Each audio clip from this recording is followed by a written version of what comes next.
নবী মুহাম্মদুর রাসূলুল্লাহ সাল্লাল্লাহু আলাইহি ওয়াসাল্লামের জীবনে অভাব অনটনের কঠিন কষ্টের পরীক্ষার দিন যখন শেষ হয়ে এলো, ওই রকম সময়তে আম্মা জান খাদিজাতুল কুবরা রাদিয়াল্লাহু তাআলা আনহার ব্যবসায়ী ম্যানেজারের দায়িত্ব তিনি পালন করছেন। মা খাদিজাতুল কুবরার আর একজন দাসী ছিলেন, ওই দাসীটার নাম ছিল নাফিসা। খাদিজা নাফিসাকে লক্ষ্য করে বললেন, নাফিসা, মুহাম্মদকে কি একটাবার বলে দেখবি? বলে কি বলবো? বলে তুমি মুহাম্মদকে বলবে আমার অত্যন্ত ভালো লাগে, মুহাম্মদ অত্যন্ত সৎ ব্যক্তি, অতি নীতি আদর্শবান ব্যক্তি, জীবনে মিথ্যা কথা বলে না, মানুষের সঙ্গে ঝগড়া করে না, অত্যন্ত মিষ্টি মধু তার মুখের ভাষা, আচার আচরণ অত্যন্ত আদর্শবান। যদি মুহাম্মদকে বলে একটাবার রাজি করতে পারো কি? দেখো না, আমি খাদিজা মুহাম্মদকে বিয়ে করতে রাজি আছি, মুহাম্মদ যদি এই কাজে সম্মতি দিয়ে থাকে। রসুল যে বাড়িতে চাকরি করছেন, নাফিসাও সেই বাড়ির চাকরি করছে। রসুল ব্যবসায়ী ম্যানেজার আর নাফিসা সেই বাড়ির রান্না বান্না ঘর বাড়ি সাফ সাতরা করে। খাদিজা নাফিসাকে বললেন, মোহাম্মদকে একটু বলে দেখ না, আমারই বিয়ে করতে চাই কি, আমার খুব ইচ্ছা হয়, কিন্তু আমার বলতে না খুব লজ্জা পাচ্ছে। নাফিসা খুব সংগোপনে একদিন বলেছে, বলার ধরনটা ছিল এইরকম, দেখ মোহাম্মদ, ওরা সমসাময়িক, দেখ মোহাম্মদ তোর কপাল খুলে গেছে। তা বলেছে কি? বলে যে মহাজনের চাকরি তুইও করিস আমিও করি, তুই না খুব তাড়াতাড়ি এই বিরাট প্রপার্টির মালিক হয়ে যাবি। বলে তার মানে? তা বলছে খাদিজা তোমার বিয়ের প্রস্তাব দিয়েছে। রাসূলুল্লাহ মাথাটা হ্যাট করলেন, হ্যাঁ হুঁ, কোনো কথার উত্তর দিলেন না। বলে আরে আমি তো তোর ক্ষতি করিনি, তো ভালো সংবাদ দিয়েছি, তো আমি ভালো সংবাদ দিয়েছি।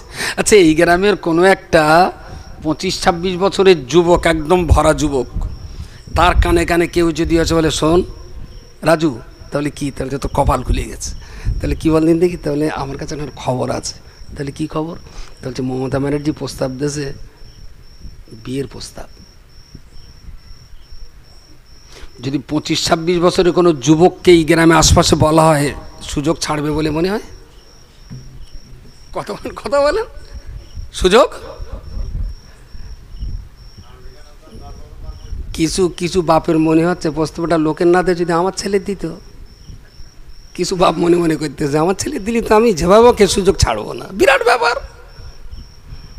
রাসূলুল্লাহ কোনো কথার উত্তর দিলেন। নাফিসা শেষটা একটা যেন কিং কর্তব্য পায় না, এই তা তোর মন খারাপ কেন? আমি তো তোর ভালো কথা বলেছি। তা বলছে ছি ছি ছি, তুমি এই কথাটা ভালো বললে কি করে? আমি শায়না হয়েছি, বড় হয়েছি, আমার বিয়ে দেবে কি দেবে না, হবে কি হবে না, তার জন্য আমার চাচা আছে, আমার চাচিমা আছে, তারা এই কথাগুলো ভাববে। আমি এই কথা ভাবতে পারি আমার চাচা চাচি থাকতে? এ কথা কি আমার পক্ষে ভাবা মানায়?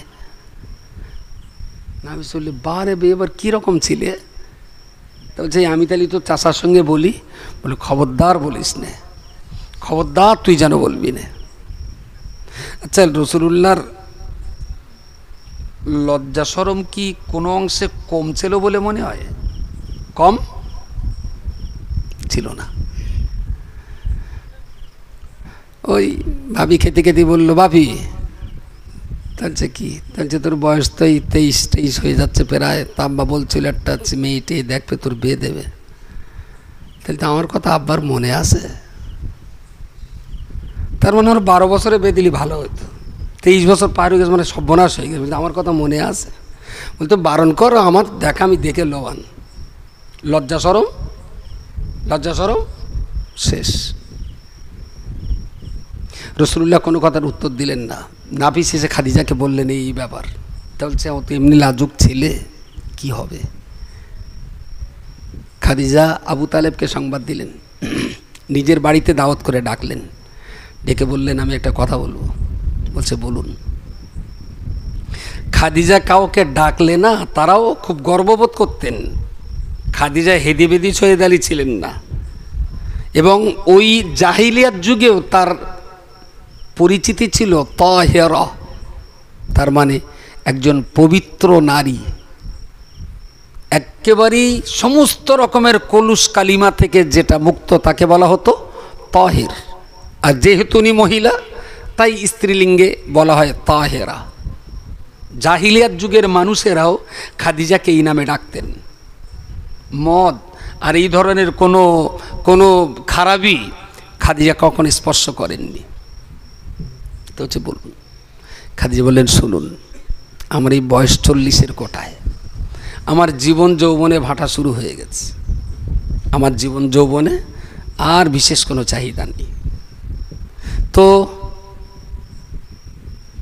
আপনাকে ডাকার উদ্দেশ্য হলো, আপনার ভাইপো মোহাম্মদকে যদি আমার সঙ্গে বিয়ে দিতে সম্মতি থাকেন, আর আমি আমার মতো করে, মোহাম্মদ যখন আমার স্বামী হবে, তো আমার মতো করে আমার মোহাম্মদের জীবন যৌবনের চাহিদা মেটানোর জন্যে এদেশের যে সুন্দরী নারীটা মোহাম্মদ চাইবে, আমি খাদিজা হাতে করে আমার মোহাম্মদকে আবার বিয়ে দেব।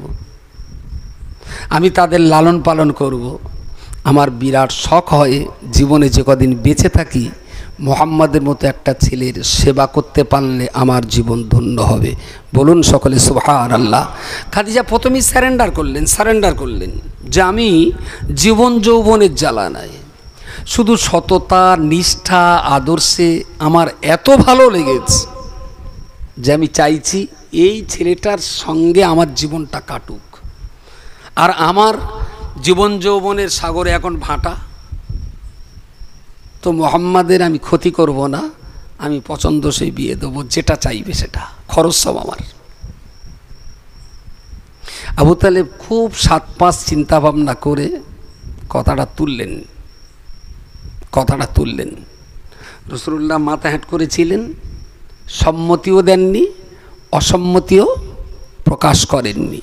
লজ্জায় শরমে মাথা নিচু করে চাচিমাকে বললেন, চাচিমা, আমার বিয়ে আর আমার সঙ্গে বললে হয়, আমি কোনো দিন হ্যাঁও বলবো না, নাও বলবো না। আপনারা দুইজন আমার অভিভাবক অভিভাবিকা, আপনারা যাতে সন্তুষ্ট আমি তাতেই সন্তুষ্ট। সুবহানাল্লাহ বলেন। আজকের যুবকদের জন্য কি রাসূলুল্লাহর এই ইতিহাসটা পড়ার প্রয়োজন নেই? প্রয়োজন? ছেলের বিয়ে দেবে তো তোর বাপ একটা মেয়ে দেখে এসে বড় বৌমার ডেকে বলে, বৌমা একটু ভদার বলো দিন, এরকম একটা মেয়ে দেখে এসেছি। তা বড় ভাবি বলে, এই ভাদাই শোন, আব্বা বলে এরা মেয়ে দেখে এসে, তাহলে কোথায় কার মেয়ে? তাহলে সেই ভগবানপুর হরিদাস পালের মেয়ে। তাহলে ওর ফোন নম্বরটা নিবি। তাহলে তুই কী করবি? তাহলে আব্বা তো বুড়ো হয়ে গেছে, চোখে চশমা না লাগলে দেখতে পায় না, সে যে মেয়ে পছন্দ করে সে আর বানটারা পায় কি আমি একটু আগে দেখতে যাব। তোর বাপের বলে, বাপ বললো তা যাক দেখে আসুক।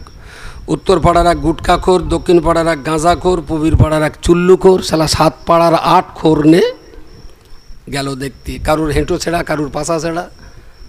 এখন প্যান দেখেননি সব ইন জানোয়ার মার্কা প্যান, ওই সব পড়ে উৎপাত সঙ্গের কটা সদস্য নিয়ে দেখতে গেল। দেখে শুনে বাইরে এসে গল্প হচ্ছে, কী বল দিনি, কী করা যায়? তোর ভেতর একটা ছেলে রিঙ্কু, সে মাথাটা চুলকে বলল, দেখ বাপ ভদা, মেয়ে নিতাম তো খারাপ না, তবে নাকটা যেন দক্ষিণ দিকে একটু বেঁকা বানাস, বাস ও বিয়ে আর হবে না। আচ্ছা, পৃথিবী তোর বাপের চাইতে, ওর মার চাইতে আপন ওর অন্য কেউ আর আপন হতে পারে? কড়া বাপ আছে এখন সমাজে বুকটুকে বলতে পারবে যে আমার ছেলে আমি হাতে করে বিয়ে দিতে পারবো? কথা বলেন। কজন বাবা আছেন যে বুকটুকে বলবেন আমার ছেলেকে আমি বিয়ে দিতে পারবো? আসলে এই সর্বনাশ কোনোমতেই হতো না যদি বাচ্চা বয়সেই আমার রাসূলুল্লাহর আদর্শ যদি বাচ্চাটাকে শিক্ষা দিতে পারতাম। সে তো পারিনি। ক্লাস 1-2তে যখন পড়েছে তখনই যদি শিশুদের মোস্তফা বইটা কোচির হাতে তুলে দিতে পারতাম। 5 যেই পাস করবে তখনই যদি কোচির হাতে শিশুদের বিশ্বনবী, আপনার কবি গোলাম মোস্তফার লেখা বিশ্বনবী কিতাবটা তুলে দিতে পারতাম। বলে দিলাম, কোচি স্কুলের বইগুলো পড়, আর যখন তোর স্কুলের বই পড়তে ইচ্ছা হবে না তখন এই বই একটু পড়বি, অবসর টাইমে এডিশনাল একটু পড়বি। আর ওই একটু পড়তে ওর মাথায় এমনভাবে ঢুকে যাবে জীবনে আর রাসূলুল্লাহর নীতি আদর্শ ওর ব্রেন থেকে কোনো বার করতে পারবে না। কিন্তু খুবই দুর্ভাগ্য, আমরা কি আমাদের বাচ্চার হাতে এক্ষুনি যদি ওই কোণা থেকে এই কোণা পর্যন্ত যা 50-60 জন হবে, যে কজন মানুষ আছেন, যদি বলি রাসূলুল্লাহর জীবনী কটা বাড়িতে আছে? তেরঙ্গার প্যাকেট পাওয়া যাবে, গুল পাওয়া যাবে, গুটকা পাওয়া যাবে, তারপরে ওই কোটোতে নাড়াতে ফেলে লুডু পাওয়া যাবে, তাস পাওয়া যাবে। রাসূলুল্লাহর জীবনী কটা মুসলমানের বাড়ি পাওয়া যাবে? আমি হাত তুলতে বলবো না, হয়তো 2-3টে হাত উঠবে, তাতে বাকিদের লজ্জা লাগবে। যে বাড়িতে রাসূলুল্লাহর এক পিস জীবনী বই নেই, সে বাড়িটা কি মুসলমানের বাড়ি বলে মনে হয়? হিন্দু ভাইয়ের বাড়ির উঠোনে তুলসী গাছ থাকা যেমন জরুরিভাবে, তারা মুসলমানদের উচিত প্রত্যেকটা পরিবারে 10-12টা কেতাবের একটা ছোট্ট লাইব্রেরি থাকবে সব পরিবারে, যেখানে 2-3টে কোরআন শরীফ থাকবে, যার যখন ইচ্ছা হবে ওখান থেকে একটা বই নিয়ে পড়বে। সেখানে রাসূলুল্লাহর জীবনী থাকবে, শিশুদের মোস্তফা, সেখানে থাকবে আপনার আল্লামা শিবলি নোমানির লেখা বিশ্বনবী সিরাতুন নবী, সেখানে থাকবে সৈয়দ মোবারক আলী সাহেবের লেখা আর রাহিকুল মাখতুম, সেখানে থাকবে ফুরফুরা পীর সাহেব কাবালার একটা জীবনী, সেখানে থাকবে বসিরহাট আল্লামার লেখা কলমাতুল কফর। এইরকম 5-7টা মিনিমাম 5টা-7টা কেতাবের একটা ছোট্ট লাইব্রেরি থাকবে বাড়ির বারান্দায়, যার যখন মনে হবে একটা করে ওখান থেকে বই নে 2-20টা পড়বে, আবার ওখানে রেখে দিলে কোনো অসুবিধে নেই। কটা মুসলমানের বাড়িতে ছোটোটা লাইব্রেরি আছে? শুধু অস থেকে নামবো আর একটা পাঁটা ধরে এনে বল, হুজুর একটু ওর মাথায় ফুদে দাও দিন। আমি বলে কেন? তাহলে শুধু না পাবজি আর ফ্রি ফায়ার গেলে। আচ্ছা ওখানে কি ফুর কাজ? আমি কি পিসি সরকার জোর মাথায় ফু দেওয়ার সঙ্গে সঙ্গে খাজা মঈনুদ্দিন চিশতি হয়ে যাবে? পিসি সরকার নাকি ধুলোবালি গামছাতে নাড়া দিত আর মুড়ি হয়ে যেত। আমি কি পিসি সরকার যে ফু মারবো আর অমনি খাজা মঈনুদ্দিন চিশতি হবে? আরে ভাই, তুই বোতলে ভরে রেখেছিস তো পোড়া মোবিল, আর আমি ফু দেবো আর তাই কখনো মধু হয়? ওসব ফুফা বাদ দে, বাচ্চাদের মাথার ভিতরে ইসলাম ঢোকা, রাসূলুল্লাহর জীবনী ঢুকিয়ে দিন, নবীর আদর্শ ঢুকিয়ে দিন, নবীর সততা নিষ্ঠা ঢুকিয়ে দিন, রাসূলুল্লাহ 63 বছরের জীবনী বাড়িতে পড়ুন, বাচ্চাদেরকে শোনান, দেখবেন আপনার বাচ্চা আস্তে আস্তে আস্তে আস্তে পাল্টাচ্ছে। অবশ্যই পাল্টাবে। কিন্তু আমরা আমাদের বাচ্চাগুলোকে কোনোদিন সেগুলো দেইনি। অযথা বাচ্চার ঘাড়ে দোষ দিয়ে লাভ নেই, অযথা যুবক ছেলেদের নামে গালিগালাজ দিয়ে লাভ নেই। দোষ আমাদের, আমরা তাদের তৈরি করতে পারিনি, এটা আমাদের ব্যর্থতা, জনমের ব্যর্থতা। আল্লাহ পাক রব্বুল আলামিন কোরআন শরীফের অপর একটা জায়গায় বলেছেন, ওয়ালা তাকুল লাহুমা উফিন ওয়ালা তানহারহুমা ওয়া কুল লাহুমা কাওলান কারীমা। হে পৃথিবীর মনুষ্য জাতি, আমি আল্লাহ তোমরা যারা বাবা হয়েছো তোমাদেরকে বলছি, তোমরা তোমাদের সন্তানকে শিখিয়ে দাও, তোমাদের সন্তানের ব্রেনে ঢুকিয়ে দাও, তোমরা তোমাদের বাচ্চা ছেলে মেয়েগুলোকে আমার কোরআনের কথাটা ঢুকিয়ে দাও। ওয়ালা তাকুল লাহুমা উফিন, হে পৃথিবীর ছেলেরা মেয়েরা, খবরদার জীবনে মরণে কোনো দিনের জন্যে বাপ ও মায়ের কথায় কখনো অধৈর্য হয়ে উফ শব্দটা উচ্চারণ করো না। উফ উফ উফ। আমি জিজ্ঞেস করলাম, নবী হিজরত করেছেন কত বছর? ইনি বলতে পারেন, উনি বলতে পারেন, উনি বলতে পারেন। আমি বললাম উফ, এইরকম একটা জিনিস আপনারা জানেন না? তার মানে আপনারা যা ব্যবহার করলেন তাতে আমি অসন্তুষ্ট। উফ শব্দটা হলো অসন্তুষ্টির বহিঃপ্রকাশ, উফ। আর এই উফ শব্দটা সারা পৃথিবীতে আছে। দুটো জিনিস সারা পৃথিবীতে আমি দেখেছি একই রকম। একটা হলো বাচ্চাদের ঘুম পাড়ানোর যে হেলনা, সারা দুনিয়ায় আছে ওই হেলনা, বাচ্চা ঘুমোতে গেলে একটু নাড়া দিতে হবে। আর এই একটা দেখেছি অধৈর্য হয়ে গেলে উফ বলা। তবে এই শব্দটা বন্ধুর আচরণে অতিষ্ঠ হয়ে বলতে পারেন, ছেলে মেয়ের আচরণে অসন্তুষ্ট হয়ে বলতে পারেন, কর্মচারীর আচরণে অসন্তুষ্ট হয়ে বলতে পারেন, কিন্তু পিতামাতার আচরণে অসন্তুষ্ট হয়ে উফ শব্দ উচ্চারণ করা আল্লাহ হারাম করে দিয়েছেন। ওয়ালা তাকুল লাহুমা উফিন। বাবা মার কথায় অসন্তুষ্ট হওয়ার অধিকার পৃথিবীর কোনো ছেলে মেয়েকে দেওয়া হয়নি। বাপ মা যা বলেছে তোমার ভালোর জন্যই বলেছে, মাথা পেতে মেনে নাও। মাথা পেতে মেনে নাও। আচ্ছা, নবী ইউসুফ যখন স্বপ্ন দেখেছিলেন বাচ্চা বয়সে,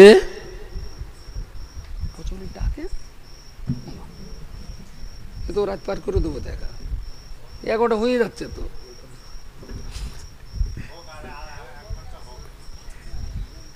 ও রয়েছে, আবার ওর দিতে হবে 1.5 GB 2 GB তো মেমোরি, তো জানি তো, বকে বকে আমার জানা হয়ে গেছে। এরপরে রজব আলী সাহেব দেবেন, তার একটু মেমোরি যদি জাগা না থাকে, ও পেছনতে মাল ডিলিট হয়ে যাবে, ধরে রাখার কোনো কায়দা নেই। যাক, উনি 10 মিনিটের ভিতরে আসবেন আশা করছি।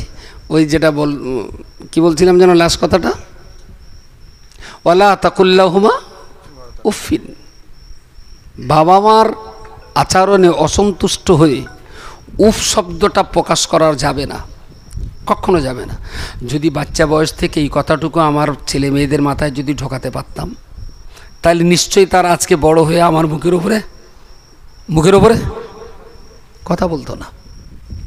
ওয়ালা তানহারহুমা, আল্লাহ বলেছেন বাচ্চা বয়স থেকেই তাদের মাথায় ঢুকিয়ে দাও যে পিতামাতার কথা কখনো অমান্য করতে নেই।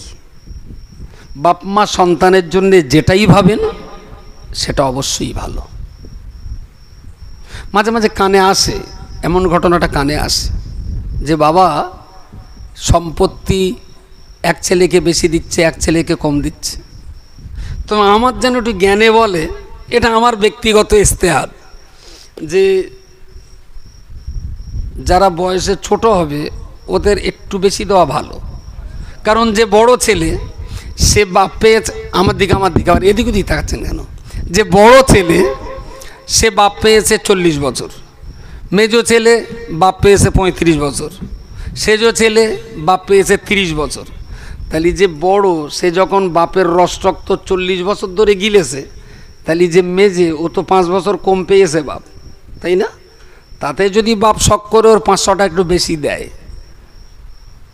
শখ করে যদি একটু বেশি দেয়, এটা যে বাপের বিরুদ্ধে খুব আঙুল তোলা, আমার মনে হচ্ছে কাজটা ঠিক হয়নি। আমার পরিবারের কথা বলি, আমার পরিবারের ওই আব্বা একটুখানি রেখে গেছে, ভাগ বাতড়া হবে, তা আমি বলি দেয় যত ছোটো হয় তত একটু বেশি দেয়। কারণ আমার 4-5টা ছেলে তো বাপের সংসারতে মানুষ করলিছি, এরকে তখন বে হয়নি, তাহলে বাপের মাল তো আমি প্রচুর ঝেড়েছি। আমার ছোটো ভাইটা ততটা পাইনি, তাহলে বাপের জমি যদি ছোটো ভাইটা 1 কাঠা বেশি নেয় বা 2 কাঠা বেশি আমরা দেই, সেটা আমার মনে হলো ছোটো ভাইয়ের প্রতি আমরা এহসান করেছি। তো কখনো কখনো বাপ মা এমন করে, উই নিয়ে আবার আমাদের বিচার বাদে, বাপ না সব ছোটোর দিচ্ছে, আমার বাদ দিচ্ছে, যদিও জানি না কতটা দিচ্ছে বা না দিচ্ছে। আমার বড় ছেলেটার বেঁধেছি, ওর 1 লাখ টাকা মোহরের টাকা দিয়েছি, আর কিচ্ছু দেয়নি। বলি বেতে 1 লাখ টাকা দিয়ে দেবো, 1 লাখ টাকা দিয়েছি। মেজে ছেলে যখন বেয়ে দেবো তখন টাকার দাম আরও কমবে, ওরে দেবো 1,10,000। সে যেটা যখন বেয়ে দেবো তখন দেবো 1,20,000, কারণ টাকার দাম কমে যাবে, সেই জন্য 10,000 করে বাড়বে। কেউ যদি আবার 2টো করে, তাহলে তার আবার 60,000 করে ভাগ করে দেবো দুবারে। মোটের ওপর ওর পাওনা পর 10 বাড়বে। 6 নম্বর ছেলেটা যখন বেয়ে দেবো তখন সে পাবে 1,60,000 টাকা। যেটা আরে শাদি তো আমি বেশি করবো না, 1 শাদিতে ডবল মেরে দেবো, 1 শাদিতে মেরে দেবো, তারপর আমি মরে গেলি তারপরে করবে। তো ছোট যারা হয় ওরা তো বাপের আদর যত্ন একটু কম পেয়েছে। তো বাপের সম্পত্তি যদি ভাই ভাই মিলে, সে তো আমার ভাই। দেখ, আমি বাপের সম্পত্তি 20 বছর ভোগ করেছি, ছোটটা বয়স ভোগ করেছি 5 বছর, ও আবার 5 বছর পর বাপ মরে গেছে। তা আমারও তো ইচ্ছা হয় যে আমার ছোটো ভাই, এই তুই না এইটা দামি, তুই একটু এইটা নে, কম দামিটা আমার দে, তাহলে অশান্তি হওয়ার কোনো জায়গা আছে এখানে? কিন্তু এর পরেও কখনো কখনো শুনি চক্রান্তের শিকার হয়ে বাপ দুটোরে ফাঁকি দিয়ে একটার নামে সব লিখে দেখ আর জোর করে নেক, এমন ঘটনাটাও ঘটে। এরপরেও আমি বলছি, যে ছেলেকে তার বাপ কিচ্ছু দেয়নি, তুই তারে বলিছি, আমি শোন, তুই তোর বাপের পায়ে দোকানে জড়িয়ে ধরে বল, বাপ জমি জায়গা সব তুমি রফিকের দেশও, তাতে আমার কোনো দুঃখ নেই, কিন্তু তোমার দোয়াটা যেন আমার পাল্লায় থাকে, তুমি আমার বাড়িতে ভাত খাও, 2টো ডাল ভাত আমার যদি হয়, আব্বা তোমারও হবে। আর তুই লিখে রাখ, একটা দিন আসবে তোর বাপ যে জমি ওরে বেশি করে দিয়েছে, ওই জমি একদিন ওরা বেচবে আর তোর ছেলেপিলে কিনবে। হারামের মাল বেশি দিন থাকে না। অনেক খবর আছে, বাপকে চিকিৎসা করার নামে বসিরহাট দেগঙ্গা এলে একদম ইসিজি করে 10 আঙুলি কালি লেগে ছেড়ে দেস। যেই বাড়ি এনেছে ভাত খাওয়া দিকে দিয়ে ওর বড় বোন তাকে আঙুলি কালি, তাহলে আব্বা তোমার হাতে কালি কেন? তা মেজে কাকা ছুটিয়েছে বলতে, এই আব্বার না ইসিজি করার জন্য হাতে কালি দিতে হয়, 10 আঙুলি কালি লেগে ইসিজি করে। তার মানে জমি জায়গা সব ফাঁকা, বুন করাও এক কাঁচা করে পাইনি। আমি বলছি কি, এই রকম কাজ করে মোহাম্মদুর রসুল্লাহ বলে বেকার চিটিংবাজি করা ঠিক না। মুহাম্মদ সাল্লামের উম্মত যদি হতে হয়, তার আদর্শ, তার জীবনী নিজে পড়ুন, বাচ্চাদের পড়ান। আমি 8-10টা কেতাবের কথা বলেছি। এই 8-10টা কেতাব খুব বেশি হলে 2 থেকে 3 হাজার টাকা দাম। যে বাড়ির আলমারির ভেতরে গিন্নি শাড়ি আছে অন্তত 17,000 টাকার, আর সেই বাড়ি যদি মাত্র 2,000 টাকার বই না থাকে, সেটা কি মুসলমানের বাড়ি? সুতরাং মুসলমানের জন্য জীবন সঙ্গী, চরম সঙ্গী আল্লাহর কোরআন, নবীর হাদিস, প্রিয় রসুলের জীবনী, পীর মাশায়েখদের জীবন গঠন করবার এই আদর্শ কেতাব প্রতিদিন একটা পৃষ্ঠা পড়ুন। আমি 2 পায়ের ধুলায় প্রণাম জানিয়ে বলছি, একটু বই পড়ুন, আল্লাহর রাস্তে পড়ুন, প্রতিদিন একটু একটু করে পড়ুন। আপনি নিজেই বুঝবেন আপনার জীবন আস্তে আস্তে আস্তে আস্তে পাল্টাচ্ছে, জীবন পাল্টাচ্ছে। আল্লাহ আমাদের সুমতি দিক। ইসলামের ঘরে আল্লাহ পাঠিয়েছেন, ইসলামী জীবন নিয়ে বাঁচি, আর ইসলামী আখলাক চরিত্র নিয়ে যেন আমরা আল্লাহর ডাকে সাড়া দিতে পারি। আলহামদুলিল্লাহ। আর ছোট্ট একটা দাওয়াত দিয়ে যাচ্ছি। আগামী 29শে সেপ্টেম্বর কলকাতায় আমাদের একটা অনুষ্ঠান হবে শিক্ষামূলক। মিনিমাম যারা মাধ্যমিক বা সমতুল্য বা তার উপরে আছেন, এই রকম শ্রোতা না হলে না ওই মজলিসের সব কথা তারা আবার নিতে পারবেন না। শিক্ষাক্ষেত্রে এডুকেশনকে আরও আমাদের ঘরের ছেলে মেয়েদের কীভাবে আমরা এগিয়ে নিয়ে যেতে পারি, এর একটা কনভেনশন হবে। আমাদের রাজ্যের অনেক মন্ত্রী, অনেক শিক্ষাবিদ থাকবেন, এবং ভারতবর্ষের 16টা স্টেট থেকে বিভিন্ন স্টেটের ছাত্র সমাজ তারা আসবেন। আমাদের ছাত্ররাও থাকবে। আমাদের এই ছাত্র সে মাদ্রাসা হতে পারে, হাই স্কুল হতে পারে, কলেজ ইউনিভার্সিটির ছাত্র হতে পারে। শিক্ষকতার জীবন এবং এই জীবনের পরের কর্মজীবন কিভাবে তারা প্রতিষ্ঠিত হবেন, তার একটা উল্লেখযোগ্য education conference, national education conference 28শে সেপ্টেম্বর কলকাতায় হবে। আমি কিছু ডেলিগেট পাঠাবো, পরে একটু যোগাযোগটা রাখবেন। আর আপনাদের এখানকার কিছু শিক্ষিত মানুষও, লোক ভরার জন্য 10,000টা লোক কলকাতার নিউ টাউন হজাউজ সন্নিকট মাঠে হবে। তো এইটা অনুষ্ঠানের জন্য আমি ওই রাজারহাট আশপাশের 5-7টা গ্রাম বলে দেবো, সব নিয়ে চলে গেলে মাঠ ভর্তি হয়ে যাবে। কিন্তু তার সেখানে যে কথাগুলো আলোচনা হবে সেইগুলো যদি নিতে না পারি, তাহলে অযথা আমার মাঠ ভরিয়ে তো লাভ নেই। তো সেই রকম মানুষ যারা আছেন, একটু 29শে সেপ্টেম্বর কথাটা মাথায় রাখবেন, আমাকে ফোন করবেন, আমি ডেলিগেট দিয়ে দেব ইনশাল্লাহ। ওই দিনে কথা হবে। আর আপনাদের এই গ্রামে সবাইকে বলছি, দেখুন, সন্তানের জন্য যদি 10টা টাকা রেখে যান, 5 টাকার খাবার খেলি 5 টাকা থাকবে, তার মানে 5 টাকা কমে গেল। সন্তানকে 5টা নামতা মুখস্থ করিয়ে দেন, 1 2 3 4 5, 5টা নামতা আপনার কাছে মুখস্থ করলো।